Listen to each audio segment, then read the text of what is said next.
Chapter income and employment में मैं आपको बता रहा हूं आज एक टर्म है बीईपी यानी कि ब्रेक इवन पॉइंट। ये ब्रेक इवन पॉइंट क्या होता है? ब्रेक इवन पॉइंट का मतलब होता है जहां पर जितनी भी इनकम है वो सारी की सारी कंज्यूम हो गई, यानी कि और सेविंग इक्वल्स टू जीरो। उस पॉइंट को हम बोलते हैं ब्रेक इवन पॉइंट। हम कभी भी ब्रेक इवन पॉइंट पे नहीं आना पसंद करते। हम चाहते हैं कि जितनी हमारी इनकम हो सारी की सारी कंज्यूम ना हो।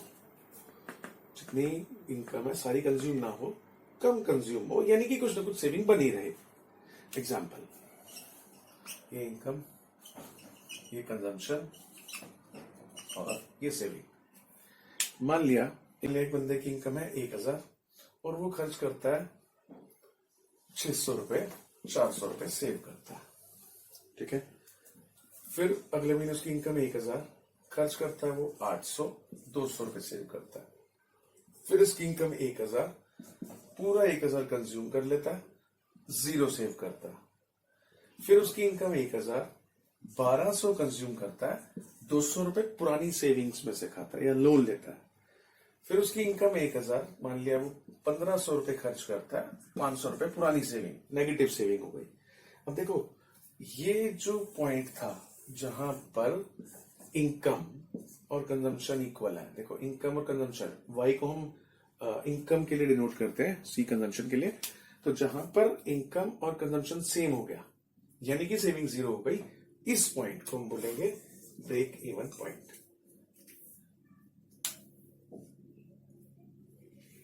ठीक है। तो बिफोर ब्रेक इवन पॉइंट से पहले क्या है?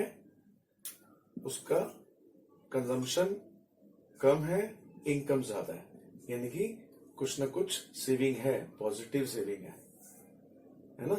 मैं लिख देता हूं कि उसकी यहां पर सेविंग पॉजिटिव है। इसके बाद यहां पर क्या हुआ? उसकी इनकम हो गई ज्यादा, उसकी यहां पर इस पॉइंट पे क्या हुआ? उसकी कंजम्पशन है ज्यादा और इनकम है कम। देखो, कंजम्पशन ज्यादा है, इनकम कम है, तो इसका मतलब यहां पर उसकी सेविंग नेगेटिव हो गई इस जगह पर। ठीक है। तो before break even point positive saving होती है, बाद में नेगेटिव सेविंग हो जाती है। अब यहां पर हम थोड़ा सा एपीसी एपीएस की बात कर लेते हैं। इसी रेफरेंस में होगा एपीसी क्या होता है? सी अपॉन में वाई। केपीसी 1 कब होगा? देखो, जहां पर जितना सी है उतना वाई है, यानी कि यहां पर जितना सी है 1000, वाई कितना है? 1000, इसका मतलब 1 ना। तो इसका मतलब बीईपी पर एपीसी जो होता है 1 होता है। एक नई बात यहां पे आ गई। अच्छा, यहां पर बीईपी कितना होगा? यहां पर क्या है? कंजम्पशन कम है, यानी कि अगर ऊपर वैल्यू कम हो, मान लिया 800 और नीचे वैल्यू है 1000, तो एपीसी कितना होगा? ऑब्वियसली पॉइंट में आएगा, लेस देन 1 होगा। तो यहां पर एपीसी क्या है? Less than 1। समझ में आ गया ना? क्योंकि कंजम्पशन है कम, इसको ले लो बेशक। कंजम्पशन है 800, इनकम है 1000, तो आंसर 0.8 आएगा, यानी कि एपीसी क्या हुआ? 1 से कम हो गया। ठीक है। अच्छा, यहां क्या होगा एपीसी का? यहां पे देखो, इनकम 1000 और कंजम्पशन 1500। आंसर क्या आ गया? देखो, काटेंगे तो 1.5 आएगा ना, 1 से ज्यादा आएगा ना। तो एपीसी यहां पर क्या हुआ? More than 1। ठीक है। तो एपीसी कब 1 होता है, कब मोर देन 1, कब ग्रेटर देन 1, ये आपको इससे पता चल गया होगा। ब्रेक इवन पॉइंट से पहले एपीसी लेस देन 1 होता है, ब्रेक इवन पॉइंट पर एपीसी 1 होता है, ब्रेक इवन पॉइंट के बाद एपीसी ग्रेटर देन 1 होता है। इसी के साथ एपीएस की भी पता चल जाएगा। अगर एपीसी यहां 1 है तो ऑब्वियसली एपीएस 0 होगा।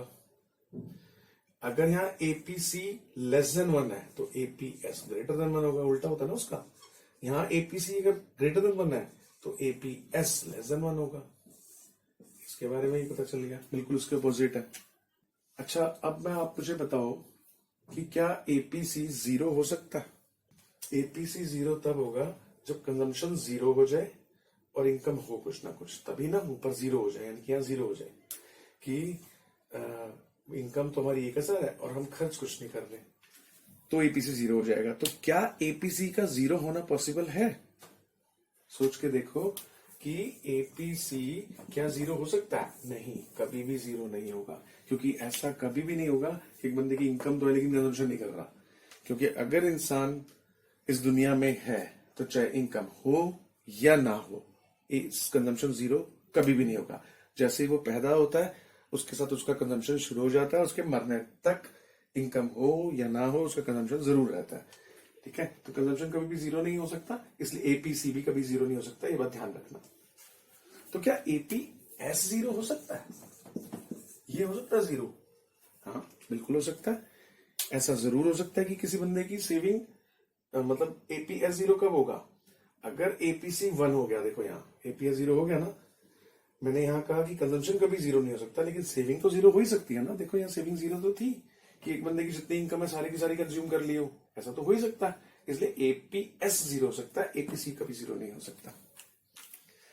ठीक है, आप अब तक कर चुके हो एपीएस, एपीसी, एमपीएस और एमपीसी का फॉर्मूला कर चुके हो, इनके ग्राफ कर चुके हो कि डायग्राम्स में कैसे शो करते हैं। तो आज और इनके बारे में बात कर रहे हैं हम, एपीसी, एपीएस, एमपीसी और एमपीएस के बारे में। अब इसको प्रॉपर्टीज भी कह सकते हैं इनकी, इनके बारे में कुछ ऑब्जर्वेशंस भी कह सकते हो इन चारों की, इन चारों के फीचर्स भी कह सकते हो और कैरेक्टरिस्टिक्स भी कह सकते हो। तो सबसे पहले एपीसी से शुरुआत करते हैं कि एपीसी क्या होता है। एपीसी मैं बता ही चुका हूं वैसे आपको, सी अपॉन में वाई है ना, कंजम्पशन अपॉन में इनकम, जो हमारी एवरेज प्रोपेंसिटी है कि हम अपनी इनकम में कितना खर्च करते हैं, वो एपीसी होता है। तो before break even point, BEP, break even point, APC is greater than 1। Break even point मैं बता ही चुका हूं क्या होता है। ब्रेक इवन पॉइंट अभी बताया था ना मैंने, बीईपी जहां पर हमारी इनकम हमारी कंजम्पशन के इक्वल है, मतलब जितना हम कंज्यूम कर रहे हैं जितनी हमारी इनकम है उतना सारा का सारा कंज्यूम करते हैं, नो सेविंग, उसे कहते हैं ना बीईपी, अभी मैंने बताया था। तो जब बीईपी पर होते हैं हम तो एपीसी ग्रेटर देन 1 होता है, और बीईपी पर एपीसी इक्वल्स टू 1 होता है, और beyond the BEP, BEP point के बाद, ब्रेक इवन के बाद एपीसी लेस देन 1 होता है। ठीक है, अब आप कह सकते हो कि एपीसी जीरो कभी भी नहीं होता। क्यों नहीं होता? एपीसी तब जीरो होगा ना जब कंजम्पशन जीरो होगा, क्योंकि एपीसी का फॉर्मूला क्या होता है, सी अपॉन में वाई। एपीसी जीरो कब होगा? ये कब जीरो होगा? जब यहां पर जीरो होगा, जीरो अपॉन में वाई जीरो तभी होगा ना। तो कंजम्पशन जब जीरो होगा तो एपीसी जीरो होगा, तो कंजम्पशन जीरो हो ही नहीं सकता। ये हम बात कर चुके हैं पहले कि चाहे हमारी इनकम जीरो हो सकती है पर कंजम्पशन कभी भी जीरो नहीं हो सकता, इसलिए एपीसी भी कभी जीरो नहीं होगा। लिखा ना, because consumption can not be zero at any level of income. Income कुछ भी हो, कंजम्पशन जीरो कभी नहीं होता, इसलिए एपीसी भी जीरो नहीं होगा। तो एक बात और एपीसी के बारे में कि APC falls with increase in income. APC income के साथ साथ, इनकम जैसे जैसे बढ़ती है, इंक्रीज इन इनकम, इनकम बढ़ती रहेगी, एपीसी डाउन होता है, because proportion of income spend on consumption keeps on decreasing. क्योंकि देखो हमारी इनकम जैसे जैसे बढ़ती है ना, हम उस बढ़ी हुई इनकम का जो कंजम्पशन का पार्ट है वो कम करते जाते हैं। यानी कि पहले 50,000 में से मैं 40,000 कंज्यूम कर रहा हूं, अगले 50 में से मैं फिर 40 नहीं करूंगा, शायद 30 करूंगा, बचाने की कोशिश ज्यादा करूंगा, फिर इनकम एक्स्ट्रा 50 और आ गई, मैं और उसमें से कम करूंगा। यानी कि जैसे जैसे इनकम बढ़ती जा रही है हमारे खर्चे का जो प्रोपोर्शन है वो कम होता जाता है। तो ये भी एक एपीसी की क्वालिटी है। तो ये एपीसी की 5 ऑब्जर्वेशंस, 5 प्रॉपर्टीज है। ठीक है, एपीएस की प्रॉपर्टीज देखो, एपीएस कभी भी 1 नहीं होता, ग्रेटर देन 1 भी नहीं होता। एपीएस 1 होने का मतलब क्या हुआ मालूम? कि सेविंग हमारी इनकम से ज्यादा है। तो क्या ऐसा हो सकता है कि इनकम 10 रुपए और सेविंग 12 रुपए? कभी भी नहीं हो सकता ना, इसलिए एपीएस ग्रेटर देन 1 नहीं हो सकता। एपीएस 1 क्यों नहीं हो सकता? एपीएस 1 इसलिए नहीं हो सकता, अगर जितनी भी इनकम है सारी की सारी सेव हो जाए तो एपीएस 1 होगा। क्या ऐसा होगा कि आपकी जितनी इनकम है आप सारी सेव कर लो? होगा ही नहीं, क्योंकि जितनी इनकम है अगर सारी सेव कर ली मतलब कंजम्पशन जीरो हो गया। हो ही नहीं सकता, कंजम्पशन जीरो हम पहले ही बात कर चुके हैं कि जीरो नहीं होता। एपीएस में आपको बताता हूँ एपीएस 1 कब होगा। एपीएस होता है एस अपॉन में वाई। 1 कब होगा एपीएस?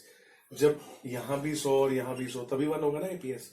यानी कि जितनी इनकम है उतनी सेविंग हो जाए, ऐसा कभी हो ही नहीं सकता कि जितनी इनकम हो उतनी सेविंग हो। क्योंकि इनकम जब आती है तो हम कंजम्पशन तो कुछ ना कुछ करेंगे ही करेंगे, ऐसा तो हो ही नहीं सकता कि सारे ही सेव कर लें कंजम्पशन ना करें। तो इसलिए ऐसा कभी होगा नहीं, तो ये 1 कभी होगा नहीं। ठीक है, अगला इसकी प्रॉपर्टी देखो कि एपीएस इक्वल्स टू 0। एपीएस 0 हो सकता है कब? बीईपी पर। बीईपी कौन सा? ब्रेक इवन पॉइंट, जहां पर इनकम और कंजम्पशन सेम हो जाता है। यानी कि बीईपी पर क्या होता है, हम जानते हैं बीईपी पर इनकम और कंजम्पशन सेम हो गया, यानी कि सेविंग 0 हो गई। सेविंग 0 हो गई, अगर ये 0 हो गया तो फिर वाई से डिवाइड करोगे तो 0 ही आंसर आएगा। तो एपीएस 0 हो सकता है, इसलिए लिखा है एपीएस 0 हो सकता है एट बीईपी लेवल पर। ब्रेक इवन पॉइंट लिखा भी है when whole income is spent on consumption. जब सारी इनकम कंजम्पशन पे खर्च कर देंगे यानी कि सेविंग 0 हो जाएगी। सेविंग 0 होने पर, यहां 0 होने पर एपीएस 0 हो जाएगा। APS can be negative, APS negative भी हो सकता है जब कंजम्पशन ज्यादा हो जाता है इनकम से। यानी कि इनकम 100, कंजम्पशन 110, तो ऐसे में इनकम 100, कंजम्पशन 110 ऐसा हो सकता है। ऐसे में हम पुरानी सेविंग को यूज करते हैं, कंज्यूम करते हैं, तो फिर वहां पर हमारी सेविंग डिस सेविंग में बदल जाती है, यानी कि नेगेटिव हो जाती है। तो इसलिए एपीएस भी नेगेटिव हो जाता है। तो इसलिए APS can be negative beyond BEP, BEP के बाद का पॉइंट है। ठीक है, जब अगला पॉइंट देखो एपीएस का क्या है, APS rise with increase in income, कि जैसे जैसे हमारी इनकम बढ़ती रहती है हमारा कंजम्पशन उस हिसाब से नहीं बढ़ता, कम बढ़ता है, इसलिए सेविंग ज्यादा बढ़ती है। ठीक है, तो एपीएस जो है इनकम के बढ़ने के साथ साथ हमारी सेविंग बढ़ती रहती है। ठीक है, अब आ जाते हैं MPC, marginal propensity to consume.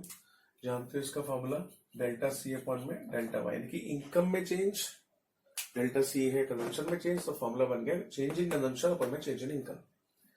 अब एमपीसी के बारे में खास बात देखो, इसकी प्रॉपर्टी क्या है कि इट वेरीज बिटवीन 0 एंड 1, कि एमपीसी हमेशा 0 और 1 के बीच में ही रहता है। एमपीसी 1 भी नहीं होगा, एमपीसी 0 भी नहीं होगा, ये हमेशा 0 और 1 के बीच में होता है। क्यों होता है 0 और 1 के बीच में? मतलब 0.2, 0.3, 0.5, 0.7, 0.8, कुछ भी। 1 भी नहीं होगा, 0 भी नहीं होगा। वो क्यों? इफ एंटायर एडिशनल इनकम, यानी कि जो ये वाली इनकम है, एडिशनल इनकम है ना, change in income, additional income, पूरी की पूरी एडिशनल इनकम अगर सेव हो जाए, पूरी अगर एडिशनल इनकम हमने सेव कर ली, तो खर्चा इसका मतलब नहीं किया, क्योंकि सारी एडिशनल इनकम सेव कर ली। कंजम्पशन नहीं किया, कंजम्पशन 0 हो गया ना, तो एमपीसी 0 होगा। एमपीसी सिर्फ इस कंडीशन में 0 होगा जब सारी एडिशनल इनकम सेव हो जाए, और ये बात प्रैक्टिकली पॉसिबल नहीं है कि सारी एडिशनल इनकम सेव हो जाए, है ना। क्योंकि जब हमारी इनकम बढ़ती है तो थोड़ा बहुत तो खर्चा हम एक्स्ट्रा करते ही हैं, सारी बढ़ी हुई इनकम सेव नहीं करते हैं। ठीक है, इसलिए अगला पॉइंट है if entire additional income is consumed. ये तो था एमपीसी, मैंने कहा ना 0 और 1 के बीच में रहता है। 0 कब होगा? जब ऐसा होगा कि सारी एडिशनल इनकम ने सेव कर ली, तो एमपीसी 0 होगा, जबकि ऐसा हो नहीं सकता। एमपीसी 1 कब होगा? 1 कब होगा? जब सारी एडिशनल इनकम हम कंज्यूम कर लेंगे। If entire additional income is consumed, यानी कि जितनी भी एक्स्ट्रा इनकम आई सारी खर्च कर दी। यानी कि एक बंदे की इनकम ऑलरेडी 1 लाख है और वो 80 खर्च करता है, फिर अगली 1 लाख आई, यानी कि उसकी इनकम 1 से 2 हो गई, यानी कि एक्स्ट्रा जो 1 लाख है वो पूरा का पूरा एक्स्ट्रा 1 लाख भी खा गया। तो ऐसा नहीं होता कि जब हमारी इनकम जो पहले है उसके ऊपर और एक्स्ट्रा अगर आती है, तो जो एक्स्ट्रा इनकम आती है वो सारी खर्च नहीं होती है। ठीक है, एग्जांपल लेता हूं, एक बंदे की इनकम जैसे 1 लाख, वो उसमें से खर्च कर रहा है 80,000। अगर इसकी इनकम हो गई 2 लाख, यानी कि एक तो पहले ही थी, यानी कि 1 लाख तो पहले ही थी, 1 लाख और आ गई। इस 1 लाख में से 80 तो पहले ही खा रहा था, तो क्या ये बढ़ी हुई इनकम, एडिशनल इनकम 1 लाख है ना, तो क्या पूरी की पूरी 1 लाख खर्च कर देगा? सारी की सारी एडिशनल इनकम खर्च नहीं हो सकती कभी भी। ये यहाँ पे लिखा है if entire additional income is consumed. हाँ, अगर पूरी 1 लाख की 1 लाख खर्च कर दी उसने, तो क्या हो गया? डेल्टा सेविंग यानी कि 0 हो गया, यानी कि कुछ सेव नहीं किया, तो एमपीसी 1 होगा। क्योंकि इनकम कितनी एडिशनल इनकम आई? 1 लाख। एडिशनल खर्च कितना हो गया? वो भी 1 लाख। देखो, additional income 1 lakh, additional consumption भी 1 लाख, तो 1 हो गया। लेकिन ऐसा आपको लगता है पॉसिबल होगा? क्या ऐसा होगा कि एक बंदे की इनकम 1 पे 80 खर्च करता था, 2 पे 180 खर्च करेगा? इनकम 1 लाख से 2 लाख हो गई, खर्चा 80 से 1,80,000 हो गया, यानी कि जो एक्स्ट्रा 1 लाख आई थी वो पूरी की पूरी खर्च हो गई। मतलब पहले 1 लाख में से वो 20 बचा रहा था, अगले 1 लाख में से 1 भी नहीं बचाएगा। ऐसा कैसे हो सकता है ना? तो इसलिए ऐसा नहीं हो सकता। लेकिन अगर ऐसा हो गया तो एमपीसी इक्वल्स टू 1 होगा, जो कि पॉसिबल नहीं है। इसीलिए कहा जाता है कि एमपीसी ना तो कभी 0 होगा क्योंकि सारी एडिशनल इनकम सेव नहीं होगी, एमपीसी कभी 1 नहीं होगा क्योंकि सारी एडिशनल इनकम हम खर्च भी नहीं करेंगे, है ना? यानी कि सारी एडिशनल इनकम, जैसे कि इस वाले का मैं पॉइंट बताता हूं, एक्स्ट्रा 1 लाख आए और खर्च उसने इस 1 में से तो 80 खर्च कर रहा है, इस 1 में से बिल्कुल नहीं खर्च कर रहा। ऐसा हो सकता है? ऐसा भी नहीं हो सकता। इसलिए दोनों पॉइंट इस आपको एग्जांपल से जस्टिफाई हो गए होंगे कि अगर एक्स्ट्रा इनकम आती है तो वो जो एक्स्ट्रा इनकम है, ऐसा नहीं हो सकता इस पूरी एक्स्ट्रा इनकम में से कुछ भी ना खर्च करे, और ऐसा भी नहीं हो सकता कि इस एक्स्ट्रा इनकम को पूरी की पूरी खर्च कर दे। ठीक है? इसलिए एमपीसी 0 भी नहीं हो सकता, एमपीसी 1 भी नहीं हो सकता, इसी के बीच में रहता है। ठीक है? नेक्स्ट पॉइंट, एमपीसी ऑफ अगला पॉइंट ये है, MPC falls with successive increase in income, कि जैसे जैसे हमारी इनकम बढ़ती जाती है, हमारा जो एमपीसी है, खर्च करने का जो एडिशनल इनकम को खर्च करने का जो हमारा वे है, वो कम होता चला जाता है ना? जैसे जैसे एमपीसी, जैसे सक्सेसिव इनकम बढ़ेगी, हमारी इनकम बढ़ेगी, तो हमारा खर्च, एडिशनल इनकम पे खर्च कम होता चला जाएगा। MPC of poor man is always more than rich man, एक गरीब आदमी की एमपीसी रिच से ज्यादा होती है। वो क्यों? देखो, एक गरीब आदमी जो होता है उसकी पहले ही वो सेटिस्फाई नहीं हो पा रहा होता है। मान लिया गरीब आदमी की इनकम है 1,000 रुपए, उसका लेकिन खर्चा है 1,200, 1,500, 1,800, लेकिन वो मजबूरी में भूखा रहकर 1,000 ही खर्च कर रहा है ना? क्योंकि उसका पूरा नहीं हो रहा। एक दूसरा रिच पर्सन है, उसकी इनकम है 1 लाख और वो खर्च करता है 80,000। अब देखो, अगर इसकी इनकम, इस पुअर पर्सन की इनकम 1,000 और बढ़ जाती है, अब जिंदा रहने के लिए उसे, मैंने कहा था कि 1,500 चाहिए जैसे, तो पहले 1,000 इनकम थी, 1,000 खर्च कर रहा था भूखा रहकर। अब मान लिया उसकी इनकम 2,000 हो गई, एक्स्ट्रा 1,000 आ गए, तो उस एक्स्ट्रा में से 500 तो खर्चेगा ही खर्चेगा बिना सोचे समझे, क्योंकि मतलब जो अब तक उसकी जरूरतें पूरी नहीं हो रही थी, पहले तो जरूरत पूरी करेगा ना, सेविंग तो बाद में सोचेगा। लेकिन इस 1 लाख वाले बंदे के बारे में सोचो, इस रिच के बारे में सोचो, ये पहले ही सेव कर रहा था 80,000, मतलब 20,000 सेव कर रहा था, 80,000 कंज्यूम कर रहा था। अगर इसकी इनकम 1 लाख और बढ़ जाती है तो वो उस बढ़ी हुई इनकम में क्या करेगा? क्योंकि खर्चे तो उसके इसी इनकम से ही पूरे हो गए थे, फिर भी बच रहे थे, तो थोड़ा सा चलो और लग्जरियस हो जाएगा, वो 90,000 खर्चना शुरू कर देगा, लेकिन 10,000 एक्स्ट्रा खर्चेगा। इस 1 लाख में से सिर्फ 10,000 एक्स्ट्रा खर्चेगा, क्योंकि पहले वाला 1 लाख से उसके पूरे खर्चे हो ही रहे थे, सेटिस्फेक्शन पूरी थी। यानी कि इसकी एमपीसी कितनी हुई? 1 लाख, इनकम में चेंज 1 लाख, कंजम्पशन में चेंज सिर्फ 10,000, यानी कि 0.10। इसकी एमपीसी कितनी हुई? इनकम में चेंज 1,000, कंजम्पशन में चेंज 500, यानी कि 0.5। देखो, जो गरीब आदमी है उसकी एमपीसी 0.5 है, अमीर आदमी की 0.1 या 0.10, उसकी 0.50।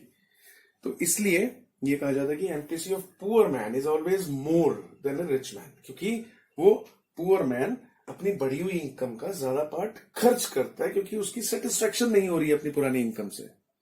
लेकिन रिच मैन अपनी बढ़ी हुई इनकम का नेक्स्ट पार्ट नहीं खर्च करना चाहता, क्योंकि उसको पहले से ही सेटिस्फाइड है, वो अपनी उस पुरानी इनकम से ही, वही बहुत है उसकी। नेक्स्ट इसी के ऊपर बेस्ड है कि MPC of developing country like India is always more than a developed country. ऊपर वाले एग्जांपल ये एक इंडिविजुअल पे मैंने दिया था, ये कंट्री के ऊपर। ठीक है, उसके बाद आ जाते हैं एमपीएस के ऊपर। एमपीएस भी वही, अगर एमपीसी वेरी करता है 0 और 1 में, एमपीएस भी 0 और 1 में सेम पॉइंट है। अब बस इसी को वाइस वर्सा करते जाओ। अगर एंटायर एडिशनल इनकम सेव कर ली जाती है, मैंने ये बताया था, अगर सेव हो जाती है एंटायर एडिशनल इनकम, यानी कि C0 हो जाता है, तो एमपीसी मैंने कहा था 0 होगा, यानी कि एमपीएस 1 हो जाएगा।